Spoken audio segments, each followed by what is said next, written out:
नमस्कार दोस्तों, श्रीमद् भागवत गीता एक ऐसा ग्रंथ है जो कि आपको जिंदगी में जो कुछ भी चाहिए वह आप भगवत गीता के ज्ञान से हासिल कर पाएंगे। मित्र, अगर आप इस वीडियो में भागवत गीता की बताई गई बातों को ठीक से सुनकर और समझकर अपने जीवन में अपना लेंगे तो आपकी हर इच्छा पूरी होगी। दोस्तों, आपका हर दुख दूर होगा, हर मुश्किल आसान हो जाएगी। भागवत गीता का जो ज्ञान है वह अमृत से भरा हुआ है। इस कलयुग में जो ये ज्ञान हासिल करेगा उसकी सारी दुख दूर हो जाएगी। दोस्तों, ये गीता का अमृत ज्ञान इंसान के मरे हुए मन में और जीवन में एक नई जान डाल देता है।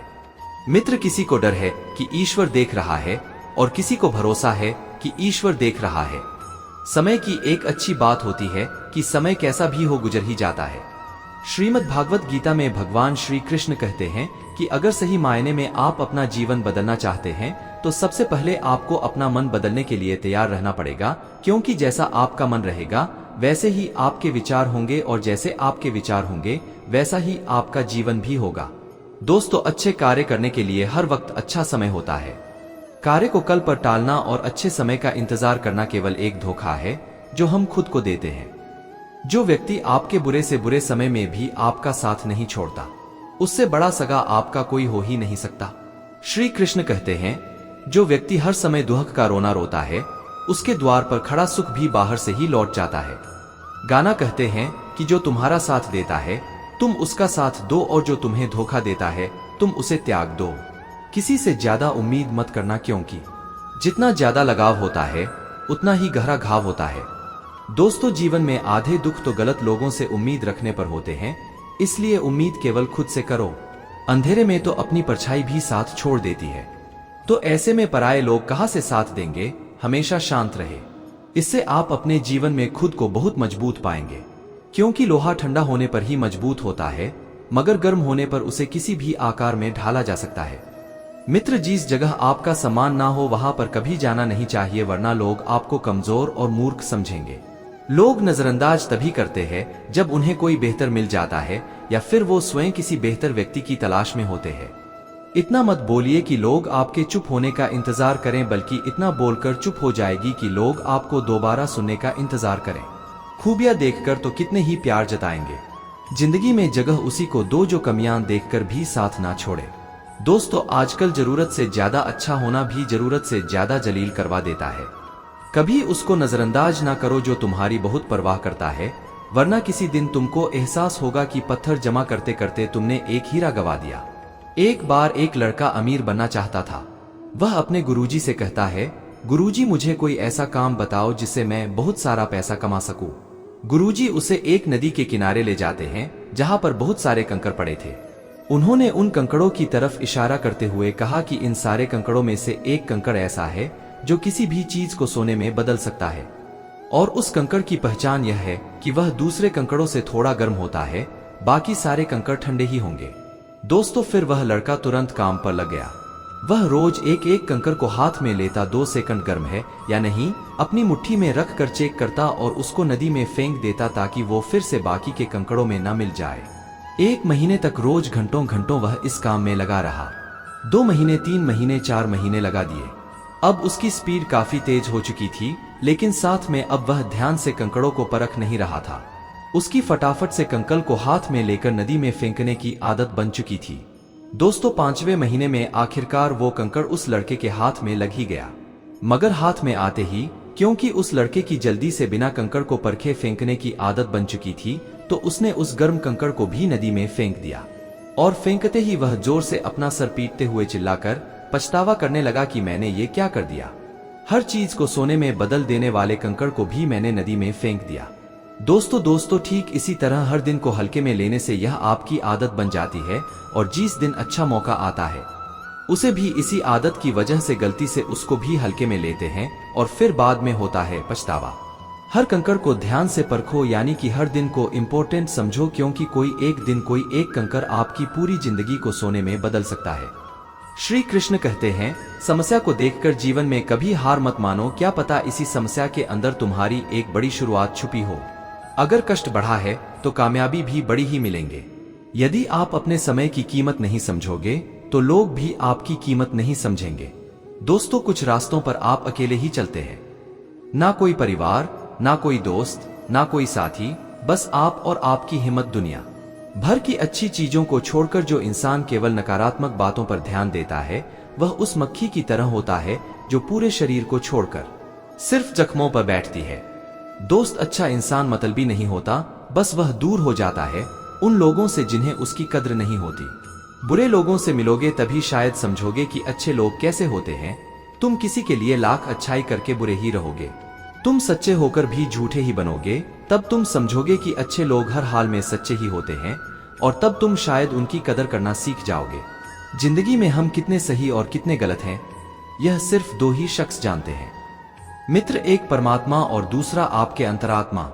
इंसान के शरीर का सबसे खूबसूरत हिस्सा उसका दिल होता है। अगर वही साफ ना हो तो चमकता चेहरा भी किसी काम का नहीं होता। जिंदगी का रास्ता बना बनाया नहीं मिलता, स्वयं को बनाना पड़ता है। मित्र, जिसने जैसा रास्ता बनाया है उसको वैसी ही मंजिल मिलती है। एकांत सदैव आपका परिचय एक महत्वपूर्ण व्यक्ति से करवाएगा, और वो व्यक्ति है स्वयं आप। जब मन दुखी हो तो अपने मन से पूछना कितना और कब दुखी होना है। मन कहेगा लोगों ने मेरे साथ गलत किया है, उन्हें माफी मांगनी होगी, उन्हें बदलना होगा। वो शायद कभी ना हो, क्योंकि उन्हें नहीं लगता कि उन्होंने कुछ गलत किया है। दोस्तों, दुख लोगों के व्यवहार से नहीं, आपकी अपनी सोच रहे हैं। सोच बदलिए, दुख स्वतः खत्म हो जाएगा। कभी अपनी तारीफ सुनकर पिघलना नहीं चाहिए, क्योंकि तारीफों के पुल के नीचे मतलब की नदी बहती है। कोई आदमी चाहे लाख चीजें जाने या वह पूरे जगत को जान ले, मित्र, अगर वह खुद को नहीं जानता तो वह अज्ञानी ही है। अगर कोई आपको ठुकरा दे तो बुरा मत मानना, क्योंकि वो वास्तव में आपकी कीमत नहीं जानते हैं। मेहनत वह सुनहरी चाबी है जो बंद भविष्य के दरवाजे भी खोल देती है। भरोसा भगवान पर रखिए, लोगों पर नहीं, क्योंकि धोखा लोग देते हैं, भगवान नहीं। दोस्तों, जो इंसान हमेशा शिकायतों से भरा रहता है वह कभी खुश नहीं रह सकता। जो इंसान हमेशा धन्यवाद के भाव से, हमेशा शुक्रिया के भाव से भरा रहता है, वह हमेशा खुश रहता है। उस इंसान की जिंदगी में आपको हमेशा सुकून और शांति दिखाई देगी। धरती पर आज तक एक भी ऐसा इंसान नहीं जन्मा जिसकी जिंदगी में कभी दुख ना आया हो, चाहे दुनिया का सबसे अमीर इंसान हो या दुनिया का सबसे गरीब इंसान तक। यहाँ तक कि प्रभु श्री राम और प्रभु श्री कृष्ण को भी अपने जीवन में काफी दुखों का सामना करना पड़ा। लेकिन कहते हैं, जिस नजर से आप इस दुनिया को देखते हैं वैसी ही ये दुनिया आपको दिखाई देती है। इसीलिए कहा जाता है, यथा दृष्टि तथा सृष्टि।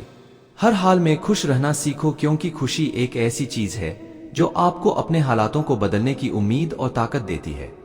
एक समय की बात है, एक गांव में एक महात्मा रहा करते थे। सुबह हो या शाम वो हमेशा खुश रहते थे। दिन एक व्यक्ति उनके पास आया और उनसे पूछा, गुरुवर, आप हमेशा खुश रहते हैं, इस खुशी का राज क्या है? गुरुजी करते हैं कि मैं तो हमेशा दुखी ही रहता हूँ। महात्मा मुस्कुराए और उस व्यक्ति से कहा, तुम मेरे साथ जंगल में चलो, मैं तुम्हें खुश रहने का राज बताऊंगा। यह सुनकर व्यक्ति महात्मा के साथ जंगल की ओर चल पड़ा। रास्ते में महात्मा ने एक बड़ा सा पत्थर उठाया और उस व्यक्ति से कहा, इसे पकड़ो और मेरे साथ चलो। दोस्तों, व्यक्ति ने उस पत्थर को पकड़ा और महात्मा के साथ चलने लगा। थोड़ी दूर चलने के बाद उस व्यक्ति को अपने हाथों में दर्द महसूस होने लगा, लेकिन उसने महात्मा से कुछ भी नहीं कहा और वह चुपचाप उनके पीछे पीछे चलता रहा। चलते चलते काफी समय बीत जाने के बाद उस व्यक्ति से दर्द सह नहीं गया और उसने महात्मा से कहा, गुरुवार, मुझे इस पत्थर के कारण अपने हाथों में बहुत दर्द हो रहा है। दोस्तों, महात्मा ने कहा, एक काम करो, इस पत्थर को नीचे रख दो। व्यक्ति ने तुरंत ही उस पत्थर को नीचे रख दिया और जैसे ही उस व्यक्ति ने उस पत्थर को नीचे रखा, उसने बहुत ही सुकून और राहत महसूस की। तभी महात्मा बोले, यही तो है हमेशा खुश रहने का राज। व्यक्ति बोला, गुरुवर क्षमा करें, मैं आपकी बात को समझ नहीं पाया। महात्मा ने कहा कि जिस तरह इस पत्थर को कुछ पल अपने हाथों में उठाए रखने पर थोड़ा सा दर्द होता है, थोड़ी देर और उठाने पर हाथों में दर्द ज्यादा होने लगता है और इसे ज्यादा देर तक उठाकर रखने पर दर्द बढ़ता ही जाता है। ठीक इसी तरह दुख के बोझ को जितना अपने मन पर उठाए रखोगे, उतना ही तुम दुखी और निराश होते रहोगे। मित्र, यह सिर्फ तुम पर निर्भर करता है कि तुम अपने दुख के बोझ को कुछ पल के लिए उठाकर रखते हो या पूरी जिंदगी भर के लिए। दोस्तों, अगर तुम हमेशा खुश रहना चाहते हो तो अपने मन के दुख रूपी पत्थर को जल्दी से जल्दी नीचे रखना सीख लो। साथियों, श्री कृष्ण कहते हैं कि सुख और दुख हमारे जीवन के दो पहलू हैं। अगर सुख ना हो तो हमारा जीवन नीरस बन जाता है, उसी तरह अगर दुख ना हो तो हम सुख का असली आनंद ले ही नहीं सकते। परिस्थितियां चाहे जैसी भी हो, खुश रहना या ना रहना हमारी अपनी इच्छा पर निर्भर करता है। दोस्तों, जब हम एक खुशी की बात पर बार बार प्रसन्न नहीं हो सकते तो फिर एक दुख को याद करके बार बार क्यों रोना। हमें यह समझना होगा कि अगर हमारे साथ कुछ भी बुरा हुआ है तो उसे जल्दी से जल्दी भूल कर आज में जीना ही समझदारी है। इसीलिए कहा भी जाता है कि बीती सौ बिसार दे। मित्र, एक ही बात को पकड़कर दुखी रहने से कुछ भी अच्छा नहीं होने वाला। खुश रहे, क्योंकि परेशान रहने से मुश्किलें हल नहीं होती बल्कि हमारे आज का सुकून भी चला जाता है। मित्र, भगवान श्री कृष्ण कहते हैं कि जब भी आप अपने जीवन में खुद को अकेला महसूस करते हो तब गीता की इस सच्चाई को ठीक से समझ लेना कि आप दुनिया में अकेले ही आए थे और अकेले ही जाने वाले हो, और खाली हाथ आए थे और खाली हाथ ही जाना है। दोस्तों, श्री कृष्ण जी ने अर्जुन से कहते कि इस दुनिया में, इस कलयुग में चाहे कोई इंसान मुझे माने या ना माने, लेकिन मैं उस मनुष्य का साथ कभी भी नहीं छोड़ता जो सुबह शाम मुझे याद करता है। इस दुनिया में जो भी है वह सब मेरी ही संतानें हैं। इसलिए मनुष्य, इंसान को, जानवरों को, सबको ईश्वर की ही संतान कहा जाता है। श्री कृष्ण ने कहते हैं कि आपको अकेलेपन से कभी दुखी नहीं होना चाहिए, कभी डरना नहीं चाहिए, लेकिन एक बात से जरूर डरना चाहिए। भगवान श्री कृष्ण गीता में अर्जुन को उपदेश देते हुए कहते हैं, हे अर्जुन, व्यक्ति कर्म करने के लिए ही पैदा हुआ है और बिना कर्म किए कोई रह नहीं सकता। दोस्तों, हमेशा अच्छे कर्म करने चाहिए। दोस्तों, क्योंकि कर्म वह फसल है जिसे इंसान को हर हाल में काटना ही होता है। जैसे आपके कर्म होंगे वैसे ही उनके परिणाम या फल भी होंगे। अपनी ऊर्जा को चिंता करने में खत्म करने से बेहतर है इसका उपयोग समस्याओं का समाधान ढूंढने में किया जाए। दोस्तों, बुराई को देखना और सुनना ही बुराई की शुरुआती है। जो मनुष्य जीव पाकर भी भगवान का कीर्तन नहीं करता, वह दुर्बुद्धि मनुष्य मोक्ष का रास्ता पाकर भी उस पर जाने की चेष्टा नहीं करता। दोस्तों, गीता में भगवान श्री कृष्ण जी ने कहा है कि हे मानव, अगर तुम समस्त सांसारिक दुखों से छुटकारा चाहते हो तो मेरी भक्ति करो। जो मेरी भक्ति नहीं करता है वह ना तो इस जीवन में और ना ही जीवन के बाद जीवन में शांति को प्राप्त कर पाता है। मित्र, बुरे कर्म करने वाले सबसे नीच व्यक्ति जो राक्षसी प्रवृत्तियों के होते हैं और जिनकी बुद्धि माया ने हार ली है, वह मेरी पूजा करने या मुझे पाने का प्रयास कभी नहीं करते। दोस्तों, अपने आप को भगवान के प्रति समर्पित कर दो, यही सबसे सहारा है। जो कोई भी इस सहारे को पहचान गया है वो डर, चिंता और दुखों से मुक्त हो जाता है। दोस्तों, भगवान पर विश्वास उस बच्चे की तरह करो जिसे हवा में उछालो तो वह हंसता है, डरता नहीं है, क्योंकि वह जानता है कि आप उसे गिरने नहीं देंगे। दोस्तों, गीता में श्री कृष्ण जी ने कहा है कि यदि मेरा भक्त मौन होकर सब सुन रहा है तो स्मरण रखिए, उसके मौन और विश्वास का उत्तर मैं स्वयं देता हूं। सिर्फ उस एक के सामने झुको, वह हर किसी के सामने तुम्हें कभी झुकने नहीं देगा। दोस्तों, अगर इस वीडियो से आपने कुछ भी सीखा हो तो कमेंट में जय श्री राधे कृष्णा अवश्य लिख दीजिए। दोस्तों, हम आशा करते हैं कि आपको हमारा ये वीडियो बहुत पसंद आया होगा। इसे लाइक कीजिए, अपने दोस्तों के साथ शेयर करना ना भूलें। जुड़े रहिए हमारे चैनल LSGD के साथ। धन्यवाद दोस्तों।